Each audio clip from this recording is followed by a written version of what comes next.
আজকে ভারতীয় জনতা পার্টির বীরভূম এবং বোলপুর জেলার ডাকে যে জেলা শাসকের দপ্তর ঘেরাও, আপনারা জানেন যে পশ্চিমবঙ্গে যে হিন্দুদের উপরে লাগাতার যে অত্যাচার, আর একদিকে যারা আমাদের ভবিষ্যৎ গড়ে সেই শিক্ষকের চাকরি আজকে দায়িত্ব নিয়ে এই রাজ্যের সরকার যেভাবে দুর্নীতি করেছে, এই দাবি নিয়ে আজকে হাজার হাজার ভারতীয় জনতা পার্টির কার্যকর্তারা আজকে এই আন্দোলনে সামিল হয়েছে।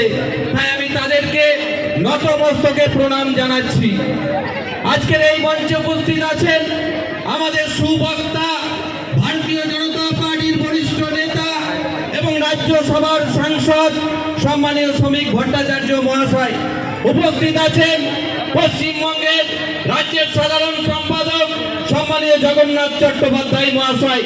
উপস্থিত আছেন বীরভূম সাংগঠনিক জেলার সম্মানীয় সভাপতি ধ্রুব সাহা মহাশয়। উপস্থিত আছেন বোলপুর সাংগঠনিক জেলার সভাপতি সম্মানীয় শ্যামাপদ মণ্ডল মহাশয়। আমাদের পূর্বের প্রাক্তন আমাদের সভাপতি আমাদের নির্মল দাস সহ ভারতীয় জনতা পার্টির সর্বস্তরের নেতৃত্ব, মাতৃশক্তি, মিডিয়ার বন্ধু, পুলিশ প্রশাসন এবং এই শিউড়ির বুকে যতদূর এই মাইকের আওয়াজ যাচ্ছে সমস্ত নাগরিককে আমি জাতীয়তাবাদী গৌরিক অভিনন্দন জানাই। আজকে একদিকে সারা বাংলায় যারা মাধ্যমিকে আজকে পরীক্ষার ফলাফল আপনারা দেখেছেন, এই পরীক্ষাতে যারা পাস করেছে, আমি এই মঞ্চ থেকে তাদের আগামী ভবিষ্যৎ, উজ্জ্বল ভবিষ্যতের কামনা করছি। একই সাথে আজকের দিন অত্যন্ত গুরুত্বপূর্ণ। আপনারা জানেন যে 2021 সালে এই 2রা মে যেদিন রেজাল্ট বেরিয়েছিল, অর্থাৎ পশ্চিমবঙ্গে মানুষ ভেবেছিল যে আর তৃণমূল থাকবে না, ভারতীয় জনতা পার্টির সরকার হবে। আর সেই নিয়ে যখন চারিদিকে আলোড়ন তৈরি ছিল, আর সেই দিন যেভাবে এই তৃণমূল সরকার বাংলার পুলিশ প্রশাসনের ব্যর্থতায় যেভাবে হিন্দুদের উপরে অত্যাচার, পোস্টপল ভাইলেন্স, আমাদের কর্মীদের যেভাবে খুন করা হয়েছে, যেভাবে আমাদের কর্মীদের ঘর ছাড়া করা হয়েছে, নারীদেরকে ধর্ষণ অত্যাচার করা হয়েছে, লক্ষাধিক কার্যকর্তারা পশ্চিমবঙ্গের নিজের ঘর ছেড়ে বাইরে ছিল বন্ধু। সেই আজকের দিন আমাদের কাছে স্মরণীয় দিন, কালা দিন। আজকের দিনটা আমাদের চিন্তা করতে হবে বন্ধু, আমরা ভুলে যাইনি সেই সমস্ত শহীদদের যারা মিথ্যা কেসে জেল খেটেছে, আমরা তাদের ভুলে যাইনি। তাই আমাদের মনে রেখে, মনে আগুন জ্বালিয়ে যেভাবে মুর্শিদাবাদে হিন্দুদেরকে গ্রাম ছাড়া করে অন্য জেলাতে ত্রাণ শিবিরে রাখতে বাধ্য করেছে এই পশ্চিমবঙ্গের সরকার, আর একদিকে আজকে স্কুলে স্কুলে শিক্ষক নেই, ছাত্র আছে, এই পরিস্থিতি তৈরি করে বাংলাতে যে সরকার চলছে, শাসকের আইন চলছে বন্ধু। তাই আর কয়েকটা মাস আমাদের বুক চেপে লড়াই করতে হবে। মিথ্যা কেস, বিভিন্নভাবে প্রলোভন, সবকিছু ব্যাখ্যা করে এই লড়াই আমাদের জিততে হবে। বাংলার মানুষ আমাদের দিকে তাকিয়ে আছে বন্ধু। তাই বলতে চাই মমতা ব্যানার্জির উদ্দেশ্যে, इंसान तो देखा है विवेकानंद जैसा नहीं, इंसान तो देखा है विवेकानंद जैसा नहीं, और बेईमान तो देखा है सिर्फ ममता बनर्जी जैसा नहीं। তাই আজকের এই মঞ্চ থেকে একটাই দাবি, মমতা ব্যানার্জির পদত্যাগ। সারা বাংলার প্রত্যেকটা জেলায় জেলায় যে আন্দোলন তৈরি হয়েছে, যারা শিক্ষক, যারা এতদিন স্কুলে পড়াচ্ছিল, তারা আজকে পুলিশের আজকে পেটনি খাচ্ছে, তাদের আজকে হাত ভেঙে দেওয়া হচ্ছে, তাদেরকে আজকে রাস্তায় নামিয়ে দিয়েছে এই অপদার্থ সরকার। এই সরকারকে আর এক মুহূর্তেও আমাদের প্রশাসনে রাখার দরকার নেই বন্ধু। যে পশ্চিমবঙ্গ তৈরি হয়েছিল হিন্দুদের হোমল্যান্ড, ডক্টর শ্যামাপ্রসাদ মুখার্জি যদি না থাকতো, এই পশ্চিমবঙ্গ পশ্চিম বাংলাদেশে চলে যেত। আর সেই পশ্চিমবঙ্গে আজকে হিন্দুরাই উদ্বাস্তু হচ্ছে বন্ধু। তাই তৃণমূলের প্রলোভনে, তৃণমূলের মিথ্যা প্রতিশ্রুতিতে আর আমাদেরকে ভুল বোঝাতে পারবে না। তাই সবাই চাইছে বাংলায় পরিবর্তন হোক। তাই সকলকে ধন্যবাদ জানিয়ে আমার আমার ক্ষুদ্র বক্তব্য থেকে বিরাম নিলাম। ধন্যবাদ, প্রণাম, ভারত মাতার জয় হোক। আজকে ডিএম সাহেবের অফিসে ভারতীয় জনতা পার্টির বিক্ষোভ কর্মসূচিতে উপস্থিত পশ্চিমবঙ্গ প্রদেশের অন্যতম নেতা এবং রাজ্যসভার এমপি মাননীয় শ্রমিক ভট্টাচার্য মহাশয়, পশ্চিমবঙ্গ প্রদেশের অন্যতম সাধারণ সম্পাদক মাননীয় জগন্নাথ চট্টোপাধ্যায় মহাশয়, বীরভূম জেলার সভাপতি ভাতৃপ্রতিম ধ্রুব সাহা, আমাদের দুবরাজপুরের বিধায়ক এবং সর্বভারতীয় যুব সহসভাপতি অনুপ সাহা, আমাদের প্রাক্তন প্রেসিডেন্ট এবং আমাদের অভিভাবক সম্মানীয় নির্মলদা, ডাক্তারবাবু এবং আপনারা যারা এসছেন প্রত্যেকেই আমাদের পক্ষ থেকে অভিনন্দন, শুভেচ্ছা, ব্যক্তিগত নমস্কার ও প্রণাম জানিয়ে কয়েকটি ছোট্ট করে কথা বলতে চাই। আমাদের সামনে মাইকের মাধ্যমে শুনছেন মাননীয় সমাহর্ত সাহেব ডিএম সাহেব, আর আমাদের বাঁ সাইডে শুনছেন মাননীয় এসপি সাহেব। এই বীরভূম জেলার দুজন ধারক এবং বাহক। এই বীরভূম জেলার কি পরিস্থিতি থাকবে, বীরভূম জেলার মানুষ কেমন ভাবে চলবে, বীরভূম জেলার রাস্তাঘাট কেমন থাকবে, বীরভূম জেলার প্রাকৃতিক সম্পদ কে ভোগ করবে, সব কিছুই দুজন ব্যক্তির উপর নির্ভর করে। আমি একটি একটি করে প্রশ্ন করবো এই দুই অফিসারকে। আপনারা সরকারের দায়িত্ব নিয়ে এখানে এসছেন, বীরভূম জেলাকে রক্ষা করার দায়িত্ব, কিন্তু আমরা কাজের মাধ্যমে যেটা দেখছি বীরভূম জেলাকে রক্ষা করার দায়িত্বের বদলে আপনারা তৃণমূলের নেতা এবং তৃণমূলের দল রক্ষা করার দায়িত্ব পালন করছেন। এই কথা শুনে হয়তো অনেক গায়ে লাগতে পারে, আমাদেরকে বুঝতে হবে বীরভূম জেলাতে যতগুলো নদী আছে, ধ্রুব বলছিল এই কথাগুলো, আমি ডিএম সাহেবকে, এখানকার ল্যান্ডের যিনি আছেন এডিএম সাহেব, এসপি সাহেব, তাদেরকে প্রশ্ন রাখবো, বীরভূম জেলায় যতগুলো নদীর ঘাট চলছে কোন ঘাটের বৈধতা আছে আর কোন সরকারি আইন নিয়ম মেনে বালি তোলা হয়, বালির টাকার ভাগ কোথায় যায়, কে টাকা তুলে উপরে পাঠায়, সব তথ্য আমাদের কাছে আছে। আমরা বারবার আন্দোলন করে এগুলো বন্ধ হয় না।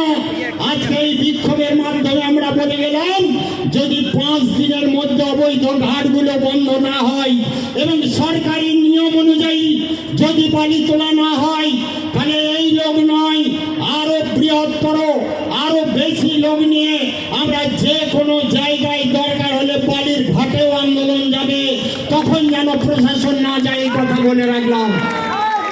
আমরা দ্বিতীয় কথা বন্ধু, এখানে আপনারা চাকরি করছেন, বেতন নিচ্ছেন, কিন্তু 26,000 যাদের প্যানেল বাতিল হলো, চাকরি বাতিল হলো, অনেক ভাই বোনেরা তারা যোগ্য প্রার্থী, তারা পরীক্ষা দিয়ে পাস করে চাকরি পেয়েছে, আর কিছু চাকরি তৃণমূলের নেতারা টাকা দিয়ে চাকরিকে বিক্রি করেছে। সেই টাকা দিয়ে বিক্রি করা চাকরিওয়ালাদের ব্যবস্থা হোক, কিন্তু যাদের যোগ্য প্রার্থী তাদের চাকরির পুনর্ব্যবস্থা করা হোক, এই দাবি আমরা রাখছি। আপনারা অন্য ধৃতরাষ্ট্রের মতো ঘুমিয়ে থাকলে আমরা মানব না বন্ধু। আমরা তাই বলতে চাই বীরভূম জেলায় আর একটি শিল্প আছে, এই শিল্পের নাম পাথর শিল্প। এখানে অনেক পুলিশ বন্ধুরা আছে যারা পাথর শিল্প নিয়ে অনেক মাথা লাগায়। এখানে ডিএম সাহেব, এসপি সাহেবকে বলবো যে পাথরের ব্যাপারে যে টাকা নেওয়া হয়, অবৈধ যে প্যাড দেওয়া হয়, প্যাডের বিনিময়ে কারো কাছে 6,000, কারো কাছে 8,000, কারো কাছে 9,000, এইভাবে গাড়ি পিছু সেখানে তোলা হয়। আর যারা আমরা জানি যারা তৃণমূলের নেতা, যারা ডাম্পার ট্রাকের ব্যবসা করে, তাদের কোনো ভাড়া লাগে না, ট্যাক্স লাগে না, তোলা লাগে না। কিসের বিনিময়ে তোলা লাগে না? আর যাদিকে তোলা লাগে, এক গাড়ি পাথর যোজনে বিক্রি। আগামী দিনে আমি বলে রাখলাম, ওই বস্তায় করে কোম্পানি, হয়তো কোনো সিমেন্ট কোম্পানি বালি বস্তায় করে বিক্রি করবে, আর আমাদেরকে 300-400 টাকা দিয়ে কিনতে হবে। এর একমাত্র কারণ এখানে সরকারে যারা দায়িত্বে বসে আছেন তারাই কারণ। তারা যদি এইটাকে শক্ত হাতে দমন করতেন তাহলে এই জিনিস বন্ধ হতো। কিন্তু কতিপয় ব্যক্তিকে কোটিপতি করার জন্য অধিকার ভাগ নেওয়ার জন্য এইগুলোকে আপনারা মদত দিচ্ছেন, পুলিশ পার্টিকে প্রোটেকশন দিচ্ছে। এই অবস্থার পরিবর্তন চাই। তাই আমরা বলতে চাই, এই বীরভূম তৃণমূলের নেতার বীরভূম নয়, এই বীরভূম বোম বারুদের বীরভূম নয়। প্রতিদিন সাংবাদিক বন্ধুরা ধরছে যে দাদা যে এখানে বোম উদ্ধার হলো, এখানে বিস্ফোরণ হলো, কি বলবেন? আরে বীরভূম জেলায় কি বোম বারুদ রাখার ব্যবস্থা? বীরভূম জেলায় কি বোম বারুদের মানুষ গন্ধ নিয়ে বেঁচে থাকবে? আর এখানে বড় বড় পুলিশ অফিসার আছে, তারা কি নাকে তেল দিয়ে ঘুমায়? এই সব অবিলম্বে বন্ধ করতে হবে।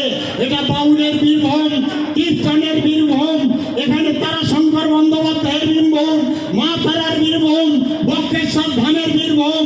এখানে শান্তিপ্রিয় বীরভূম চাই। তাই আজকে আমরা ছোট্ট করে এই কথা কয়েকটি বলে গেলাম। অবিলম্বে অবৈধ এবং অন্যায়ভাবে যে বাড়িগুলো চলছে সেগুলো অবিলম্বে বন্ধ করা হোক, এবং পাথরের ব্যবসায় অবৈধ ট্যাক্স নেওয়া তোলা অবিলম্বে বন্ধ হোক, এই দাবি রেখে সকলকে আমার পক্ষ থেকে নমস্কার জানিয়ে আমার ছোট্ট বক্তব্য বিরাম নিলাম। বন্দে মাতরম। ভারত মাতা কি, ভারত মাতা কি, ভারত মাতা কি, ভারত মাতা কি। দুহাত তুলে সবাই মিলে ভারত মাতা কি। গত 3 দিন ধরে চোরের রানী, হীরক রানী জয় জগন্নাথ, জয় জগন্নাথ, জয় জগন্নাথ বলছে। আর 7-8 মাসের অপেক্ষা। মাননীয়া, তারপর আপনিও বলবেন জয় শ্রীরাম। কি বলবেন? কি বলবেন? কি বলবেন? আজকের এই বিক্ষোভ কর্মসূচিতে উপস্থিত আমার অগ্রজ সুবক্তা, রাজ্যসভার সাংসদ শ্রমিক দা, বোলপুর এবং বীরভূম সাংগঠনিক জেলার সভাপতি শ্রী ধ্রুব সাহা, শ্রী শ্যামাপদ মণ্ডল, আমাদের দুর্গাপুরের বিধায়ক শ্রী অনুপ সাহা, আমাদের প্রাক্তন সভাপতি শ্রী নির্মল মণ্ডল, আজকে উপস্থিত সেই অগণিত কার্যকর্তারা যারা চাইলে প্রত্যেকে আজকে একবার করে ডিএম হতে পারতেন। জেলা শাসকের গেট ভেঙে দিয়েছিলেন, চেম্বারে গিয়েও বসে পড়তে পারতেন। কিন্তু আমরা ভারতীয় জনতা পার্টির কার্যকর্তা আজকে শুধু ট্রেলার দেখিয়ে গেলাম। এই চাকরি চোর আর হিন্দু হত্যাকারী মমতা বন্দ্যোপাধ্যায়কে পদত্যাগ করানোর জন্য আমাদের পরবর্তী আন্দোলন যদি প্রয়োজন হয়, তো তার প্রতিনিধি এই জেলার জেলা শাসকের চেয়ারও আমরা দখল করব।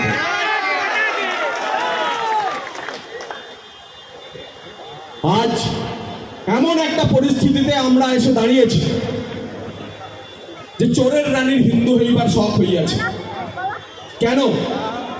তার কারণ যে মাননীয়া এতদিন ইফতারে যেতেন, হিজাব পরতেন, তিনি এখন মন্দির নির্মাণ করছেন, কিন্তু তিনি ভেজাল হিন্দু। তার কারণ হচ্ছে সেই মন্দির নির্মাণ কমিটির মাথায় কাকে রেখেছেন? সেই হিটকোর চেয়ারম্যান এখনো জনাব সুরাবর্তী হাকিম, কলকাতার মেয়র। সেই ফিরহাদ হাকিমের তত্ত্বাবধানে যে মন্দির নির্মাণ হয়েছে, সেই মন্দিরের ভেজাল যে রয়েছে তা আমাদের বিরোধী দলনেতা শুভেন্দু অধিকারী কাঁথিতে সনাতন সমাবেশ করে দেখিয়ে দিয়েছে। আমরা বারবার বলছি যে আপনার হাতে হিন্দু হত্যার রক্ত লেগে রয়েছে। বাংলাদেশের যখন পরিস্থিতি তৈরি হলো, তখন আমরা হয়তো ভাবছিলাম যে বাংলাদেশ তো অনেক দূর, বাংলাদেশে হিন্দুদের উপর পরপর অত্যাচার হচ্ছে। আমরা বিজেপি বারবার সচেতন করে আসছিলাম যে 15 বছর ধরে এই জামাতিদের হাতে সরকারটাকে দিয়ে এই মাননীয় সরকার, হীরক রানীর সরকার, চোরের রানীর সরকার পশ্চিমবঙ্গকে পশ্চিম বাংলাদেশে পরিণত করতে চায়। তাই পশ্চিমবঙ্গকে বাঁচানোর লড়াইয়ে আমরা যখন ব্রতী হয়েছি, মিশন মোডে আছি, কাজ করছি, তখন বাংলাদেশকে দেখিয়ে আপনাদের সচেতন করেছি। তারপর বাংলাদেশের পর কি হলো আপনারা দেখলেন। বেলডাঙ্গায় কার্তিক পুজো, নওদাতে পাটিকা বাড়িতে হিন্দু দোকানে লুটপাট, তারপরে মালদার মোথাবাড়ি, সাঁইথিয়ায় দোলের দিনে পাথরবাজি হলো, এবং সিউড়িতেও ওয়াকফের মিছিলে পাথরবাজি হলো, যা সিউড়িবাসী কোনোদিন দেখেনি। তাই বন্ধু, সময় এসেছে সব সনাতনীকে এক হওয়ার, একসাথে চলার, নিরাপদে বাঁচতে হলে আমাদের প্রত্যেককে এক হতে হবে। আর সেজন্যই আজ সনাতনী হিন্দু বাঙালি সমাজে একটাই স্লোগান উঠেছে, হিন্দু হিন্দু হিন্দু হিন্দু। এই হিন্দুর রক্ত মাননীয়ার হাতে লেগে আছে। ধুলিয়ানে বনবাসী মণ্ডল, আপনারা সেই হৃদয় বিদারক ছবি দেখেছে, চোখের জলে মুখের ভাত। আমরা বলতাম এ লড়াই ভাতের লড়াই নয়, লড়াই ভিটের লড়াই। মালদার ঘটনা, ধুলিয়ানের ঘটনা, শামশেরগঞ্জের ঘটনা প্রমাণ করে দিয়েছে এ লড়াই ভিটের লড়াই, এ লড়াই ভাতের লড়াই না। ভিটে থাকলে ভাত জুটবে।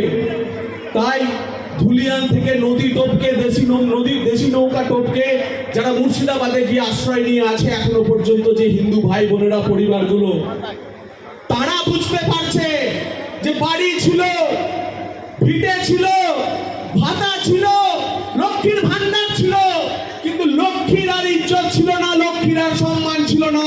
তাই মাঝ রাতে বাড়ি ঘর ছেড়ে এক কাপড়ে বেরিয়ে যেতে হয়েছিল।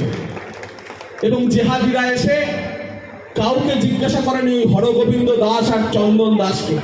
সিপিএম করতো, জিজ্ঞাসা করেনি সিপিএম না কংগ্রেস, জিজ্ঞাসা করেনি তৃণমূল না বিজেপি, জিজ্ঞাসা করেনি ব্রাহ্মণ না কায়স্থ, জিজ্ঞাসা করেনি শূদ্র না বৈশ্য, জিজ্ঞাসা করেনি সৎগম না যাদব। শুধু একটা কথাই জানতে চেয়েছে, তোমরা হিন্দু, কাফের, মূর্তি পূজা করো। তাই একটাই নিদান তাদের ধর্মযুদ্ধে, কতল করো, কতল করো, কতল করো। এই পরিস্থিতি যখন তৈরি হয়েছে, তখন আপনাদের আরো জেনে রাখা উচিত, ওই পার্লালপুরের হাই স্কুলে তৃণমূলের তিনটি পঞ্চায়েত প্রতিনিধি উপস্থিত ছিলেন, তাদেরও ঘরছাড়া হতে হয়েছে। তৃণমূল করেও তাদের ভিটে রক্ষা হয়নি। এখনো যদি আমরা সচেতন না হই, আর কবে হবে? শুধু তো হিন্দু বিরোধী সরকার নয়, শুধু তো সনাতন বিরোধী সরকার নয়। আজ মুর্শিদাবাদে যা হয়েছে, কাল বোধাবাড়িতে যা হয়েছে, কালকে আমার বাড়িতে, আপনার বাড়িতে হবে। আজ অধিকার রক্ষা, সনাতনীদের, হিন্দু বাঙালি, উদ্বাস্তু বাঙালি, হিন্দি ভাষাভাষী বাঙালি, সবাইকে এক হওয়ার সময় হয়েছে। আজ সময় এসে গেছে, শীতের সিঁদুর আমরা রাখতে পারবো, শাখা পোলা পড়তে পারবো, তুলসী তলায় বাতি দিতে পারবো, বৃহস্পতিবারে লক্ষ্মী পাঁচালি পড়তে পারবো তো? মমতা বন্দ্যোপাধ্যায় যদি সরকারে থাকে তাহলে আমরা তা পারবো না। তাই আজকের শপথ, সেই জন্যই আমরা বলছি আজকের এই বিক্ষোভ সমাবেশে এসে, যে হিন্দু রক্ষাকারী মমতা বন্দ্যোপাধ্যায়কে পদত্যাগ করতে হবে। কিন্তু যদি পদত্যাগ না করেন, তাহলে 6 মাসের অপেক্ষা, হির হির করে টেনে নামাবো আপনাকে ওই 14 তলা থেকে নামাবো, হির হির করে টেনে। পিসির এখন ভাইপো সঙ্গে নেই, কারণ আর একটি যে কারণে আমাদের এই লড়াই, চুরি চুরি চুরি চুরি চুরি। শুধু চাকরি চুরি না, যেখানে হাত দেবে। 15 বছরে লুটে ফুটে খেয়েছে। এই বকরা নিয়ে এখন পিসি ভাইপোরও লড়াই চলছে। পিসির পক্ষে ভাইপো আর দাঁড়াচ্ছে না, কিন্তু পাপ সমান, দুজনেরই সমান।